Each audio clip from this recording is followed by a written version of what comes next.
आज हम बात करने वाले हैं सेल।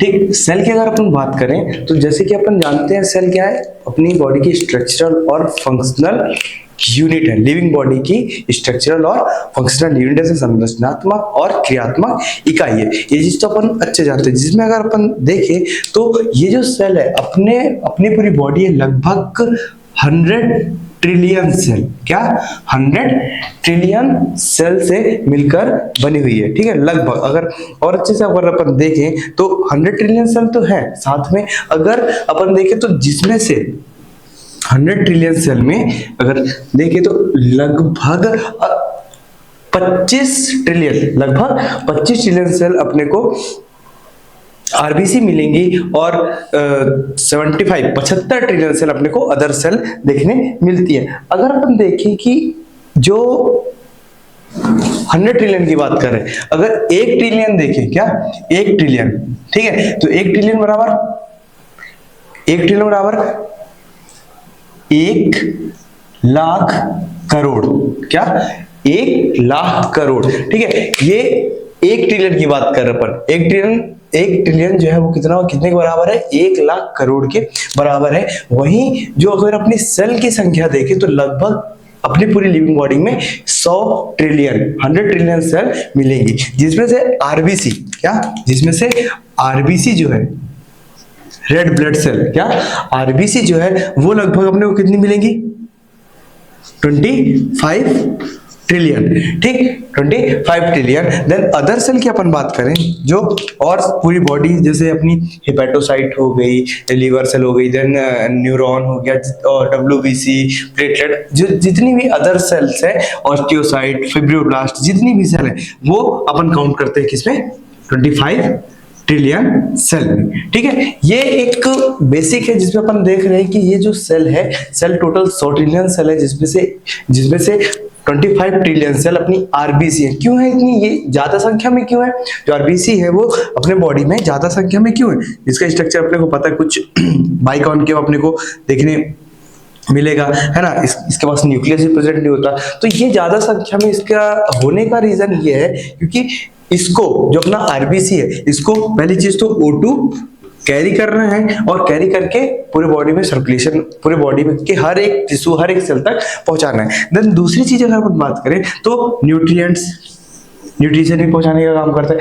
तो ऐसे देखिए अपन, तो जो अपनी आरबीसी है, इसको न्यूट्रिएंट्स हो गया, ऑक्सीजन सप्लाई होगी, जिसको ट्रांसपोर्ट करने के लिए इसको काफी ज्यादा संख्या में अपने को देखने मिलती है अपने एक लिविंग बॉडी में। ठीक है, फिर अगर अपन इसके स्ट्रक्चर की बात करें,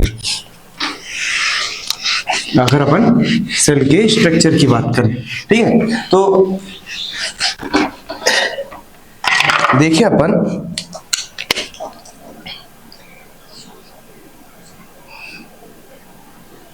अपने को कुछ ऐसा स्ट्रक्चर देखने मिलेगा, ठीक है, जो कि किसका बना हुआ है, लिपिड का, क्योंकि किसका बना हुआ है, लिपिड का। ठीक है, इसको अपन बोलते हैं। अब इस पे अगर अपन देखें, दो स्ट्रक्चर अपने को दिख रहे हैं, एक तो अपने को हेड दिख रहा है और एक अपने को टेल दिख रहा है। एक अपने को हेड दिख रहा है और एक अपने को टेल दिख रहा है। ठीक, एक चीज और अगर अपन देखें, माना कि, ठीक है, मान लो एक नॉर्मल स्ट्रक्चर अभी यहाँ पे बना रहा, ठीक है, ये फिर अपन देखेंगे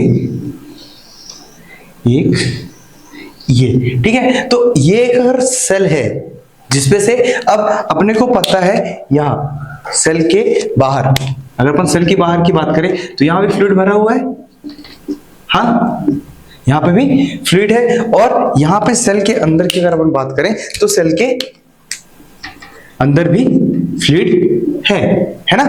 अब अगर जो सेल के बाहर का फ्लूइड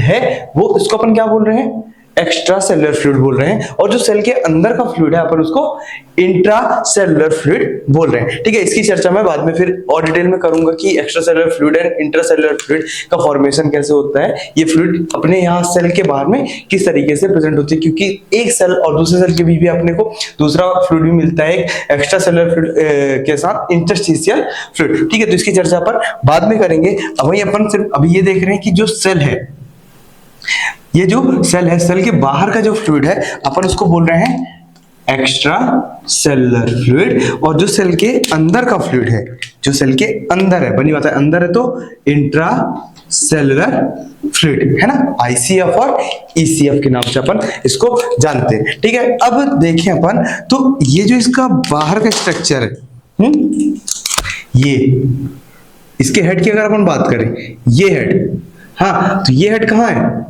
इधर भी वाटर है, और इसका हेड भी कहाँ है, इधर भी वाटर है, इंटरसेलुलर फ्लूइड और एक्स्ट्रा सेलुलर फ्लूइड। इसको अपन बोलते हैं हाइड्रोफिलिक।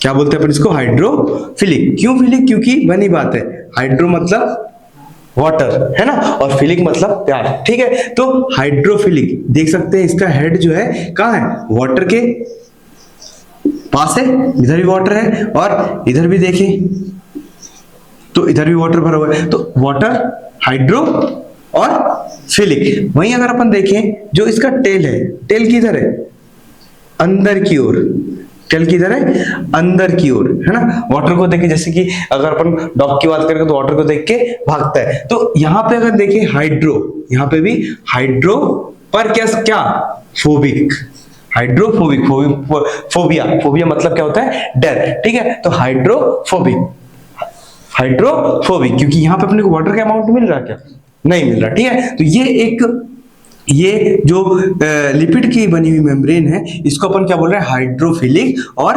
हाइड्रोफोबिक। ठीक है, देन जो यहाँ भरा हुआ अपन उसको बोल रहे हैं एक्स्ट्रा सेलुलर फ्लूइड और इंट्रासेलुलर फ्लूइड। हाइड्रोफिलिक क्यों, क्योंकि यहाँ भी वाटर का अमाउंट है, यहाँ भी वाटर का अमाउंट है, और उसका हेड दोनों कहाँ डूबे हुए हैं, वाटर में डूबे हुए हैं। और जो अपना हाइड्रोफोबिक है वो कहाँ है, वाटर के अपोज में है क्या, नहीं है, वो वाटर के अपोज में अपने को देखने नहीं मिलेगा। ठीक है, देन अब यहीं से अगर अपन देखें और फिर आगे और चर्चा करते हैं। ठीक है, यहां तक क्लियर। ठीक, फिर उसके बाद अपन देखें, इसका स्ट्रक्चर देख रहे थे, तो ये किसका स्ट्रक्चर था, हाइड्रोफिलिक, इसको अपन बोलते हैं हाइड्रोफिलिक, और इसको अपन बोल लेते हैं हाइड्रोफोबिक। और अपने को क्या मिलेगा इसमें, और किसकी बनी होती है ये, प्रोटीन की। तो ये वाला स्ट्रक्चर अपने को किसका बन रहा है, किसका बना हुआ है, ये बना हुआ है लिपिड का, और ये जो ब्लू कलर का स्ट्रक्चर है ये किसका बना हुआ है, प्रोटीन का। किसका, प्रोटीन।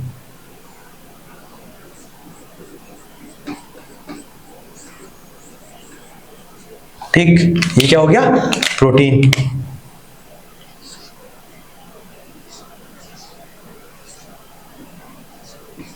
ये क्या हो गया अपना,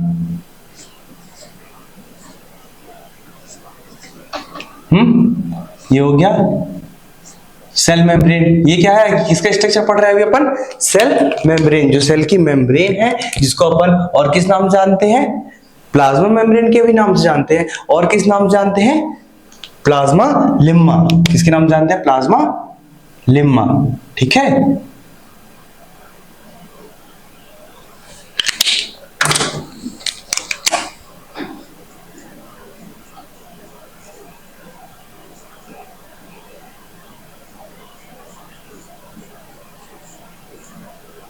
ठीक, ये जो अपने को दिख रहा है ये ब्लू कलर का, ये किसका बना हुआ है, ये प्रोटीन का बना हुआ स्ट्रक्चर है।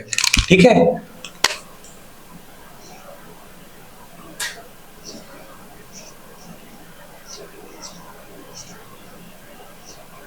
ठीक, फिर और अगर अपन देखें तो अब इसमें जो सेल है, ठीक, ये आगे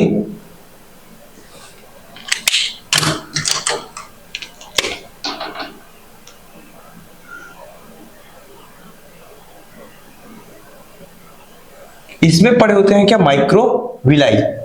क्या होते हैं, माइक्रोविलाई। विलाई।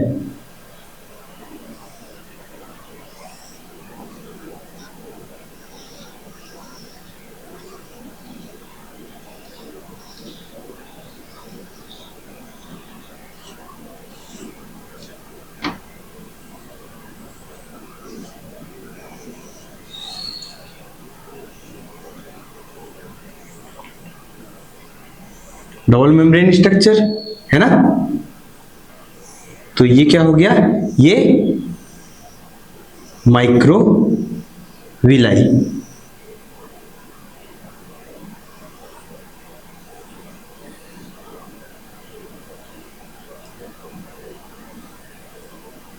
ठीक है, पहली चीज तो ये दोनों स्ट्रक्चर एक ही है। अगर अपन नॉर्मल देखें तो ये हो गई एक सेल मान लिया, ठीक है, माना कि ये हो गई एक सेल। ठीक, अपन ने सेल को इलेक्ट्रॉन माइक्रोस्कोप में देखा, ठीक है, तो अपने को उसमें क्या मिले, कुछ माइक्रोविलाई प्रेजेंट मिले।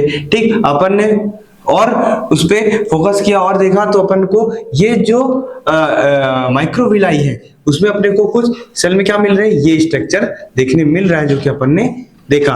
हाइड्रोफिलिक, हाइड्रोफोबिक, फास्फोलिपिड की जो सेल मेम्ब्रेन बनी हुई है, लिपिड, प्रोटीन और कार्बोहाइड्रेट की, तो ये एक सेल का स्ट्रक्चर है जिसमें अपन इसको माइक्रोस्कोप में जब देखते जा रहे तो अपने को कुछ इस तरीके का ये फाइनल स्ट्रक्चर देखने मिलता है, जिसमें अपने को हाइड्रोफिलिक और हाइड्रोफोबिक, देन प्रोटीन और साथ में एक और प्रोटीन मिलेगा यहाँ पे, इंटेग्रल प्रोटीन। ये इंटेग्रल प्रोटीन हो गया और एक मिलेगा पेरिफेरल प्रोटीन। ठीक है, चर्चा करते हैं अपन उसकी और।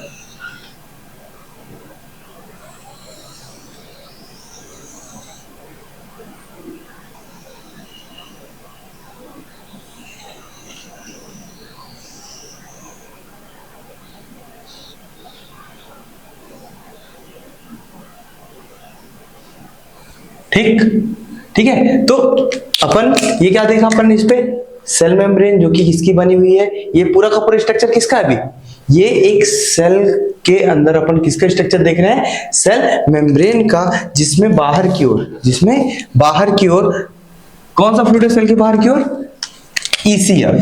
कौन सा, ECF, एक्स्ट्रा सेलुलर फ्लूइड, और वही सेल के अंदर कौन सा भरा हुआ है, ICF, इंट्रा सेलुलर फ्लूइड, जिसको अपन साइटोप्लाज्म भी बोलते हैं, जो कि एक जेली लाइक स्ट्रक्चर है, जिसको अपन क्या बोल रहे हैं, साइटोप्लाज्म। ठीक है, अगर देखिए अपन ये एक्स्ट्रा सेलुलर फ्लूइड और इंट्रा सेलुलर फ्लूइड, ये होगी क्या अपनी लिपिड की बनी हुई मेम्ब्रेन, क्योंकि देखिए अपन तो ये 3 लेयर की देखने की मिलती है, जिसमें से अपने को जो प्रोटीन की लेयर है वो इलेक्ट्रॉन डेंस लेयर की मिलेगी, लिपिड की है वो इलेक्ट्रॉन अपने को लूसेंट लेयर की देखने मिलेगी। ठीक है, देन अगर अपन देखें तो ये जो प्लाज्मा है, जो प्रोटीन का स्ट्रक्चर है, सॉरी जो लिपिड का स्ट्रक्चर है, अब जो छोटे मॉलिक्यूल्स हो गए, अपना ग्लूकोज हो गया, सोडियम हो गया, है ना, ये मॉलिक्यूल्स जो है ये डायरेक्ट इंटर करते हैं क्या, जितने भी ऑर्गेनिल्स हैं, ऑर्गेनिल्स बोल रहा हूं, जितने भी न्यूट्रिएंट सब्सटेंस है वो ECF से कहां आते हैं,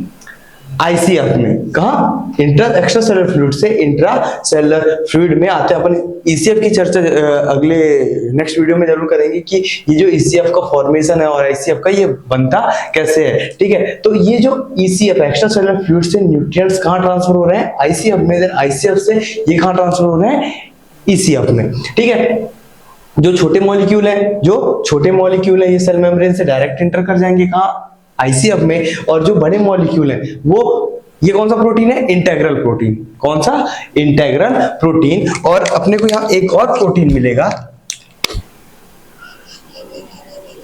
पेरिफेरल प्रोटीन। अपन इसको क्या बोलते हैं, पेरिफेरल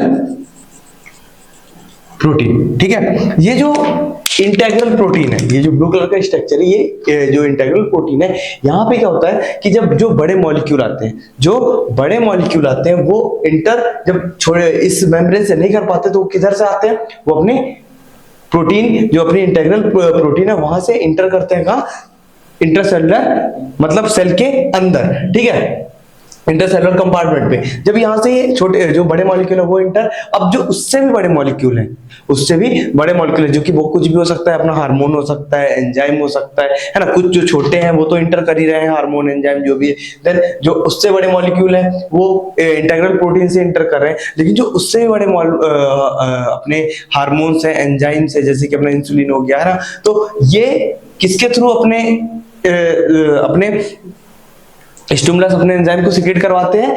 पेरिफेरल प्रोटीन के थ्रू। ये पेरिफेरल प्रोटीन आपको सेल के अंदर भी मिलेंगे और सेल के बाहर भी मिलेंगे। हाँ, सेल के अंदर भी मिलेंगे और सेल के बाहर भी मिलेंगे। जैसा कि आपने देखा कि इस मेम्ब्रेन के थ्रू जी डायरेक्ट ट्रांसफर हो रही, इसमें एटीपी यूज करके चीज अंदर आ रही है, एडेनोसिन ट्राइफॉस्फेट, मतलब यहाँ पे अपनी एनर्जी देकर ये, जिसको अपन facilitated and non facilitated and energy इसमें यूज होती है ना, उसके थ्रू ये चीज इंटर करती है। देन अपन देखें यहाँ पे जो अपना ये पेरिफेरल प्रोटीन है, पेरिफेरल प्रोटीन मतलब एक सेल के इनसाइड पे और एक सेल के आउटसाइड पे, बाहर की ओर। तो जब कोई भी हार्मोन और एंजाइम आते हैं तो ये जो सेल के बाहर का प्रोटीन है, जो सेल के बाहर का प्रोटीन है, आउटसाइड का प्रोटीन है, ये इसको स्टिमुलेट करता है, क्योंकि यहाँ पे रिसेप्टर पड़ा हुआ है। देन इनसाइड पे एक रिसेप्टर पड़ा हुआ है, ठीक है, जिसको अपन पेरिफेरल प्रोटीन बोले। तो ये इसको स्टिमुलेट करता है, किसको? जो अंदर के कंपार्टमेंट में प्रोटीन पड़ा हुआ है, जिसको हम पेरिफेरल प्रोटीन बोल रहे हैं। तो जब इसको स्टिमुलस मिलेगा, जो भी उसके रिसेप्टर है, इसको स्टिमुलेट करेंगे, तो ये फिर जो यहाँ के ऑर्गेनेल्स हैं उसके थ्रू में ये क्या करेंगे? प्रोटीन का सिंथेसिस करेंगे और वर्क करवाएंगे। ठीक है, जो भी इसका वर्क है, जो हार्मोन का वर्क है, जो एंजाइम का वर्क है, वो करेंगे। तो कुछ इस तरीके से इनका क्या होता है? ट्रांसपोर्ट होता है। कुछ इस तरीके से क्या होता है? ट्रांसपोर्ट होता है। ठीक है, तो इस तरह से लिपिड के थ्रू, देन प्रोटीन के थ्रू और पेरिफेरल प्रोटीन के थ्रू। फिर अपन बात करें, ये किसका स्ट्रक्चर था? Cell membrane. फिर और अगर देखें तो यहां पे अपने को ये जो अपन ने बात किया था, क्या? माइक्रोविलाई। क्या अपन ने जो इसकी बात की थी, इसको अपन क्या बोल रहे हैं? माइक्रोविलाई, है ना। ये जो माइक्रोविलाई है, ठीक, तो बनी बात है, जब यहां से सेल, जैसे कि ईसीएफ है, तो जब यहां से कोई भी चीज जाएगी तो विलाई मतलब एक हेयर लाइक प्रोजेक्शंस। विलाई की अगर अपन बात करें तो क्या? Hair like projection. ठीक है, तो यहां से जब चीज ट्रांसफर होगी तो बनी बात है, यहां से क्या होगा? थोड़ा सा वो रुकेगी। जब वो रुकेगी तो ये जो अपन ने जो यहाँ स्ट्रक्चर देखा, वहां से चीज क्या होगी?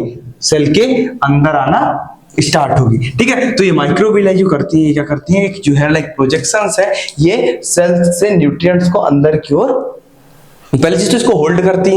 यहाँ पे क्या करती है? जो न्यूट्रिएंट्स है, सब्सटेंस, उसको क्या करती है? होल्ड करती है। देन उस होल्ड के समय में ये जो अपनी सेल है उसको क्या करती है? एब्जॉर्ब करने का काम करती है। ठीक है, तो ये स्ट्रक्चर किसका था? सेल मेम्ब्रेन का। फिर अगर अपन देखें पहला स्ट्रक्चर, अब अपन ये एक सेल मेम्ब्रेन का स्ट्रक्चर था। अब हम बात करेंगे ऑर्गेनेल्स। क्या? अब हम बात करेंगे ऑर्गेनेल्स। ठीक है, ऑर्गेनेल्स में अगर अपन देखें तो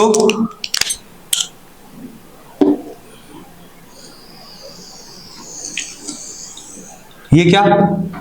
न्यूक्लियस। ये क्या? न्यूक्लियस। ठीक, अगर अपन देखें न्यूक्लियस को, ठीक है, तो न्यूक्लियस जो है अपना, क्या? न्यूक्लियस जो है अपना, ये कुछ इस तरीके का स्ट्रक्चर है।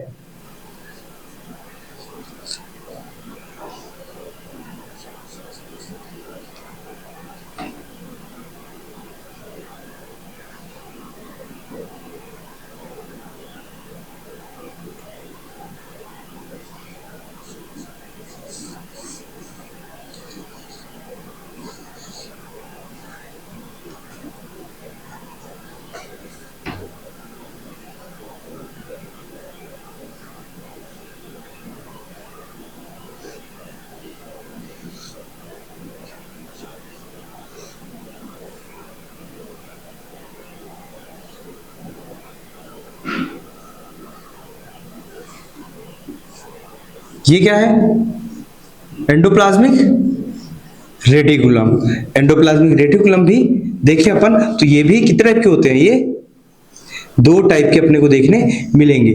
ठीक, रफ एंडोप्लाज्मिक रेटिकुलम और smooth endoplasmic reticulum. Rough endoplasmic reticulum को अपन ग्रेनुलर एंडोप्लाज्मिक रेटिकुलम भी बोलते हैं। क्या बोलते हैं? ग्रेनुलर एंडोप्लाज्मिक रेटिकुलम भी बोलते हैं, है ना। और दूसरा क्या है? Smooth endoplasmic reticulum. क्या? Smooth endoplasmic reticulum. Smooth endoplasmic reticulum को अपन और क्या बोलते हैं? Agranular endoplasmic reticulum. ठीक,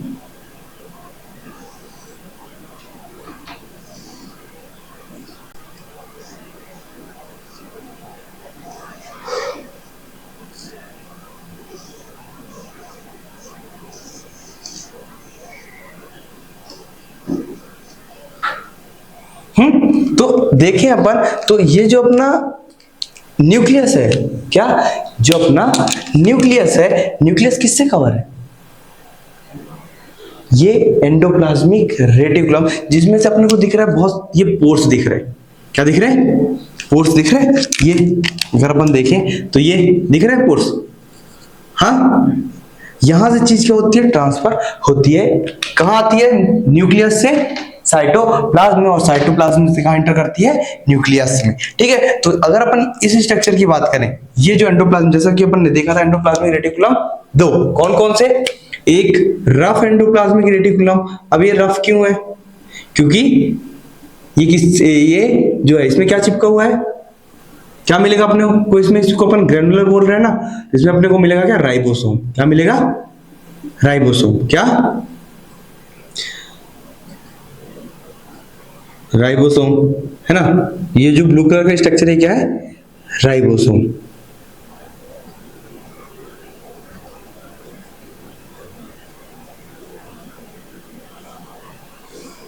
ठीक, देन ये स्मूथ है।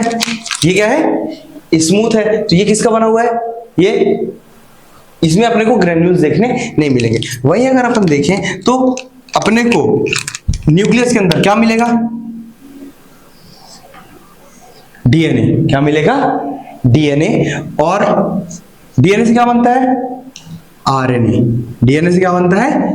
आरएनए। ठीक है, और ये आरएनए जो है ये क्या करता है? प्रोटीन का सिंथेसिस करता है। ये प्रोटीन का फॉर्मेशन करता है, जेनेटिक मटेरियल को यहां से कैरी करता है और साइटोप्लाज्म में जाकर पटकता है। ठीक है, क्योंकि अब इसके पास जो बन रहे हैं, इसके पास जो डीएनए के पास जो प्रोटीन है, ये प्रोटीन फॉर्म करता है, और ये जो स्ट्रक्चर है ये कहां पे लाके दे रहा है? साइटोप्लाज्म में। ठीक है, जिसमें से अपन जो पोर्स देख रहे थे ना, ये है ना, ये पोर्स जो अपने को मिल रहे हैं, ये पोर्स से चीज क्या हो रही है? ट्रांसपोर्ट होती है। ठीक है, तो ये किसका स्ट्रक्चर था? एक न्यूक्लियस का। न्यूक्लियस में अपने को क्या मिला? डीएनए मिला, और क्या मिला अपने को? आरएनए मिला। ठीक है, जिससे बना डीएनए से क्या बना? आरएनए, और आरएनए से बना है क्या? प्रोटीन। ठीक है, देन अब न्यूक्लियस की अगर बात करें, न्यूक्लियस करता क्या है? तो न्यूक्लियस के काम, जैसे कि ये बनी बात है, ये क्या है? एक ब्रेन ऑफ सेल है ना। क्योंकि ये क्या कर रहा है? जितनी भी सेल के अंदर की एक्टिविटी है, ये क्या करता है? उसको कंट्रोल करने का काम करता है। ये जो अपना न्यूक्लियस है, उसको सेल की जितनी एक्टिविटी उसको कंट्रोल करता है। देन बनी बात, अभी अपन ने देखा सिंथेसिस कर रहा किसका? आरएनए का। आरएनए का सिंथेसिस करता है, और क्या करता है? ये सेंड करता है जेनेटिक इंस्ट्रक्शंस को कि उसको काम क्या करने हैं। ठीक है, तो ये क्या कर रहा है? यहां से जेनेटिक कोड, जैसे राइबोसोम ट्रांसफर आरएनए के थ्रू ये जो प्रोटीन है इसको कैरी करेगा और कहां लाएगा? अपने साइटोप्लाज्म में। ठीक, और क्या कर रहा है? ये जो फॉर्मेशन कर रहा है किसका? सब यूनिट का। कौन से? राइबोसोम। अपने को देख रहे हैं जो राइबोसोम अपने को बाहर मिलेगा, उसका क्या करता है? ये उसका फॉर्मेशन करने का काम करता है, राइबोसोम के सब यूनिट का। उसकी चर्चा अपन देखेंगे। देन और क्या कर रहा है? ये कंट्रोल करता है, किसका कंट्रोल करता है? सेल डिवीजन में, है ना। सेल डिवीजन को, एक सेल से दूसरे सेल को डिवाइड होने के लिए भी, इसकी चर्चा भी अपन एक अगली क्लास में करेंगे कि सेल डिवीजन की प्रोसेस जो होती है वो कैसे होती है, जिसमें न्यूक्लियस का कैसा रोल है। ठीक है, तो ये जो सेल डिवीजन की बात करें तो ये सेल डिवीजन के लिए भी रिस्पॉन्सिबल होता है, इसको कंट्रोल करने का काम करता है। और क्या करता है? ये स्टोर करके रखता है अपने अंदर। किसको स्टोर करता है? जेनेटिक कोड को, जीन को, जिसको अपन डीएनए के नाम से जानते हैं। ठीक, फिर आ जाते हैं अपन किस पे? एंडोप्लाज्मिक रेटिकुलम पे। किस पे? Endoplasmic reticulum. जैसे कि अपन ने देखा एंडोप्लाज्मिक रेटिकुलम, ये अपने को कितने मिल रहा है? दो। कौन कौन से? इस रफ एंडोप्लाज्मिक रेटिकुलम और स्मूथ एंडोप्लाज्मिक रेटिकुलम। ठीक, रफ वाले को अपन ने और क्या बोला था? ग्रेनुलर एंडोप्लाज्मिक रेटिकुलम, और स्मूथ वाले को ए ग्रेनुलर, ए मतलब अपसेंट, यहाँ पे ग्रेनुल्स जो अपसेंट है, जैसा कि अपन देख रहे हैं वाले स्ट्रक्चर पे अपने को यहाँ पे ग्रेनुल मिल रहा है क्या? नहीं मिल रहा है। ठीक है, तो जो रफ एंडोप्लाज्मिक रेटिकुलम है, क्या रफ एंडोप्लाज्मिक रेटिकुलम है, जिसको अपन ग्रेनुलर एंडोप्लाज्मिक रेटिकुलम के नाम से भी जानते हैं, ये किसका सिंथेसिस कर रहा है? ये सिंथेसिस करता है किसका? प्रोटीन का। किसका सिंथेसिस करता है? प्रोटीन का। वहीं अपन स्मूथ एंडोप्लाज्मिक या ए ग्रेनुलर एंडोप्लाज्मिक रेटिकुलम की बात करें तो ये क्या करता है? ये करता है अपना लिपिड का सिंथेसिस। किसका सिंथेसिस करता है? लिपिड का। ठीक है, तो ये जो अपना रफ एंडोप्लाज्मिक रेटिकुलम है, जिसमें से अपन ने देखा रफ एंडोप्लाज्मिक, ये जो स्ट्रक्चर है ना, ये जो अपन देख रहे हैं जिसमें ग्रेन्यूल्स प्रेजेंट है, राइबोसोम जिसपे आकर चिपका हुआ है, जिसको अपन बोल रहे हैं रफ एंडो, क्योंकि राइबोसोम के प्रेजेंस में ही ये कैसा होता है? रफ होता है। ठीक है, क्योंकि राइबोसोम यहां से आ रहा है तो ये इसके ये प्रोटीन का सिंथेसिस करता है। ठीक है, तो जो अपना रफ एंडोप्लाज्मिक रेटिकुलम है, ये जो है ये किसका सिंथेसिस करता है? प्रोटीन का। और जो अपना स्मूथ एंडोप्लाज्मिक रेटिकुलम है, ये किसका सिंथेसिस करता है? लिपिड का। ठीक है, फिर अपन देखें आगे, तो ये अपने को मिलेगा गोल्गी एपरेटस। क्या? गोल्गी एपरेटस बोल सकते हैं अपन इसको, या गोल्गी बॉडी भी बोल सकते हैं, है ना। तो ये क्या कर रहा है? ये जो अपना गोल्गी एपरेटस है, ये प्रोसेसिंग का काम करता है। प्रोसेसिंग, पैकिंग और लेबलिंग एंड डिलीवरी। मतलब ये क्या कर रहा है? पहले प्रोसेस, मतलब यहां से प्रोटीन हो गया, लिपिड हो गया, इनको कैरी करेगा, कैरी करने के बाद क्या करेगा? प्रोसेस करके इनको पैक करेगा, पैक करने के बाद क्या करेगा? लेबलिंग करेगा, लेबलिंग करेगा मतलब कि यहां से इसको किस साइड तक भेजना है। ठीक है, इसको एक साइड से दूसरे साइड तक किस साइड पे भेजना है, तभी तो उस पर्टिकुलर साइड पे जाके काम होगा। ठीक, तो यहाँ पे लेबलिंग करेगा, लेबलिंग करने के बाद वहां तक डिलीवरी करने का काम कौन करता है? अपना गोल्गी एपरेटस। ठीक है, फिर अपन आगे देखें। ठीक, तो ये क्या था? Golgi apparatus. ये किसका स्ट्रक्चर हो गया अपना? ये कौन? लाइसोसोम। कौन? लाइसोसोम।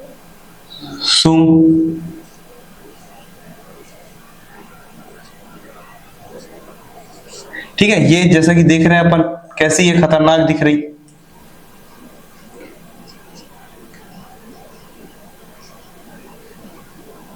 है ना। तो ये जो अपना क्या लाइसोसोम है, ये क्या करता है?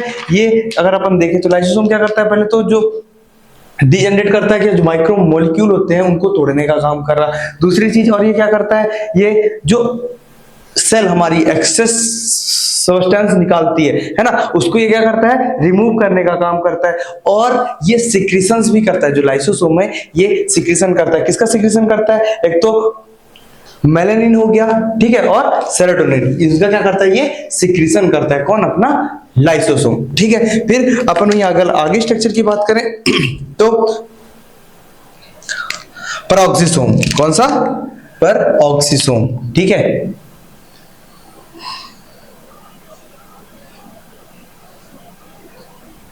O2, ठीक है, मतलब ये किसका यूटिलाइज कर रहा है? ये जो है यूटिलाइजेशन करता है किसका? O2 का। और इसके पास बहुत ज्यादा काम है।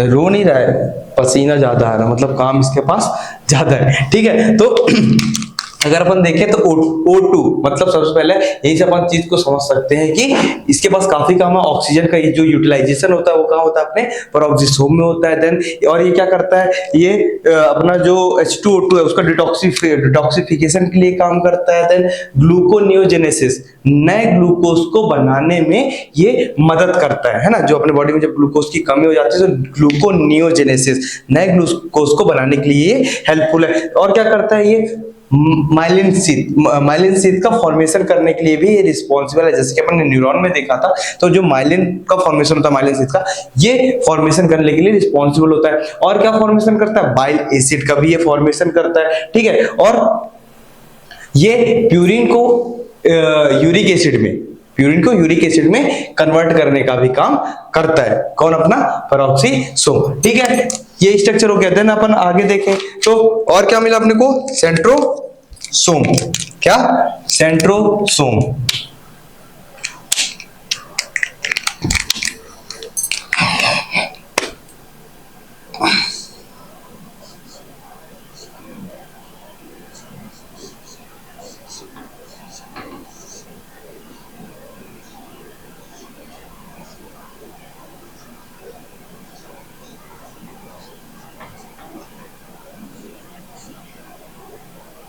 ठीक, ये किसका स्ट्रक्चर हो गया?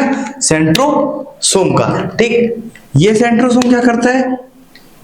ये मूवमेंट के लिए रिस्पॉन्सिबल होता है। किसके मूवमेंट के लिए? क्रोमोसोम्स के मूवमेंट के लिए रिस्पॉन्सिबल होता है। कौन? अपना सेंट्रोसोम या सेंट्रियोल्स भी अपन इसको बोलते हैं। तो ये जो जब सेल डिवीजन की प्रोसेस होती है, किसकी? जब सेल डिवीजन की प्रोसेस होती है, तो ये जो सेंट्रोसोम है या सेंट्रियोल्स है, ये क्या करता है? ये इसको मूवमेंट, जो अपना क्रोमोसोम है, ये इसके मूवमेंट के लिए रिस्पॉन्सिबल होता है, ठीक है। देन एक इंपॉर्टेंट स्ट्रक्चर कौन सा? माइटोकॉन्ड्रिया, है ना।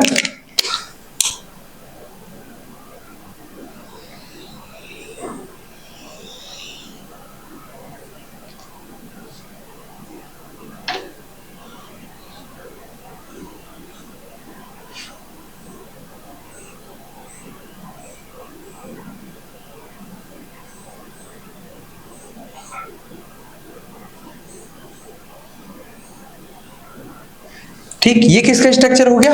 माइटोकॉन्ड्रिया। माइटोकॉन्ड्रिया क्या करता है? ये तो पहले चीज अपने को पता है कि एनर्जी का पावर हाउस है ना, पावर हाउस। तो ये क्या कर रहा है? प्रोडक्शन कर रहा है किसका? एनर्जी का। और क्या करता है? ये सिंथेसिस करता है किसका? एटीपी का सिंथेसिस करता है। और ये एपोप्टोसिस की प्रोसेस को, क्या? एपोप्टोसिस की प्रोसेस को स्टार्ट करने के लिए रिस्पॉन्सिबल है। एपोप्टोसिस क्या है? एपोप्टोसिस जो है वो नेचुरल सेल डेथ है। क्या है? एपोप्टोसिस क्या है? नेचुरल सेल डेथ है, जिसके लिए रिस्पॉन्सिबल है।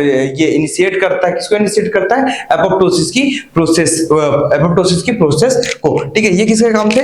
माइटोकॉन्ड्रिया काम थे। देन अपने को और क्या मिला? राइबोसोम। जैसा कि अपन ने देखा था राइबोसोम, है ना। तो ये क्या हो गया अपना?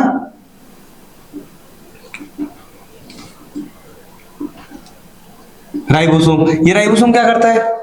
सिंथेसिस करता है। किसका सिंथेसिस करता है? प्रोटीन का, ठीक है। तो ये किसका सिंथेसिस कर रहा है? प्रोटीन का। ये भी एंडोप्लाज्मिक रेटिकुलम, कौन सा? रफ एंडोप्लाज्मिक रेटिकुलम, ये भी किसका सिंथेसिस कर रहा है? प्रोटीन का। और एक प्रोटीन का अपना सिंथेसिस कहां मिल रहा है? न्यूक्लियस में, है ना, जो कि डीएनए, आरएनए और प्रोटीन, ठीक है, जो यहाँ के जो जेनेटिक, जिसके पास जेनेटिक मटेरियल प्रेजेंट है। फिर एक स्ट्रक्चर मिलेगा अपने को, कौन सा? साइटोस्केलेटन। क्या? साइटोस्केलेटन।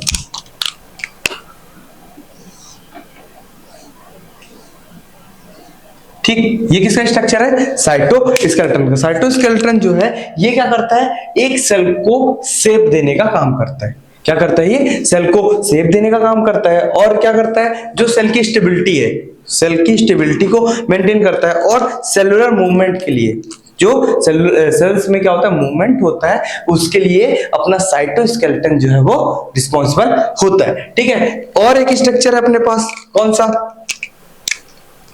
एक स्ट्रक्चर की अगर अपन और बात करें तो कौन सा?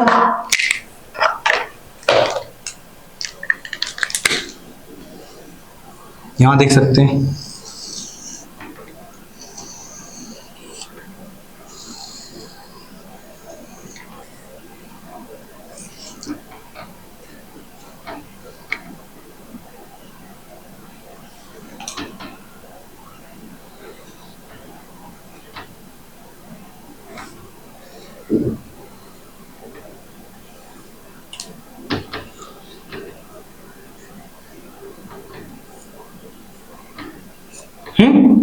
देख सकते हैं अपन, इसका पेट काफी बड़ा हुआ निकला हुआ है। ये है वैक्यूल, क्या है ये? वैक्यूल। वैक्यूल जिसको अपन वेसिकल्स भी बोलते हैं, ये क्या है? Storehouse of the cell. ये क्या करता है? जो अपना प्रोटीन है, लिपिड है ना, इसका फॉर्मेशन होता है, और फॉर्मेशन होने के बाद जो यहाँ पे सेल में रहती है चीज, ये क्या करता है? इसको स्टोर करने का काम करता है। एक्स्ट्रा प्रोटीन को ये क्या करता है? स्टोर कर, प्रोटीन हो गया, लिपिड हो गया, इसको करने का काम करता है। ठीक है, तो ये एक स्ट्रक्चर था किसका? सेल का, जिसमें अपन ने इतनी चीजें देखी। क्या क्या देखी? सेल मेम्ब्रेन देखा। सेल मेम्ब्रेन में क्या क्या है? अपनी हाइड्रोफिलिक और हाइड्रोफोबिक, जो कि लिपिड की बनी हुई है। देन प्रोटीन का बना हुआ है, जिसको अपन बोलते हैं पेरिफेरल प्रोटीन। और पेरिफेरल प्रोटीन, और ये जो प्रोटीन है ब्लू कलर का, ये इंटीग्रल प्रोटीन, जिसमें माइक्रोविलाई अपने को कुछ मिलेंगे। और अगर अपन इसके ऑर्गेनेल्स की बात करें, जैसे कि अपन ने देखा था extra cellular fluid, intracellular fluid, तो ये जितने भी ऑर्गेनेल्स अपने को एक सेल में दिख रहे हैं, ये फ्लोट कर रहे हैं। किस पे फ्लोट कर रहे हैं? इंट्रासेलुलर फ्लूइड में, जिसको अपन क्या बोल रहे हैं? साइटोप्लाज्म। ठीक है, देन ये हो गया न्यूक्लियस। न्यूक्लियस में क्या मिल रहा है अपने को? डीएनए, आरएनए और प्रोटीन। देन ये जो रफ एंडोप्लाज्मिक रेटिकुलम है, रफ एंडोप्लाज्मिक रेटिकुलम ये सिंथेसिस करता है प्रोटीन का। स्मूथ एंडोप्लाज्मिक रेटिकुलम ये सिंथेसिस करता है किसका? लिपिड का। ये जो अपनी गोल्गी एपेटस है, गोल्गी बॉडी है, ये क्या कर रही है? ये प्रोसेसिंग, पैकिंग, लेबलिंग और डिलीवरी का काम कर रही है। जो अपनी लाइसोसोम है, लाइसोसोम क्या कर रहा है? लाइसोसोम, जैसे कि इसका दूसरा नाम भी है सोसाइटल बैग के नाम से भी अपन इसको जानते हैं, है ना। तो ये मेलानिन, सेरोटोनिन का भी सिक्रीशन करता है। देन जो एक्सेसिव फैटी चीज है उसको रिमूव करने का काम करता है। ये हो गया अपना सेंट्रियोल्स, जो कि जब सेल का डिवीजन होता है तो उसके मूवमेंट के लिए रिस्पॉन्सिबल होता है ना। अपना सेल डिवीजन के दौरान क्रोमोसोम्स के मूवमेंट के लिए रिस्पॉन्सिबल होता है। पेरोक्सिसोम ऑक्सीजन का यूटिलाइजेशन करता है। देन अपना बाइल एसिड का फॉर्मेशन करता है। देन बाइल एसिड के साथ और किसका फॉर्मेशन करता है? अपना प्यूरिन्स को यूरिक एसिड में कन्वर्ट करने का काम करता है। बाकी इसकी चर्चा अपन कर चुके थे। साइटोस्केलेटन ये सेल को शेप देने का काम करता है। वैक्यूल स्टोर हाउस है ना। माइटोकॉन्ड्रिया पावर, ये एनर्जी का पावर हाउस अपन बोलते हैं इसको। और क्या करता है? ये प्रोडक्शन करता है एनर्जी का, है ना, एटीपी का। और क्या करता है ये अपना माइटोकॉन्ड्रिया इनिशिएट करता है एपोप्टोसिस की प्रोसेस को। ठीक है, राइबोसोम ये क्या करता है? प्रोटीन का सिंथेसिस करता है। ठीक।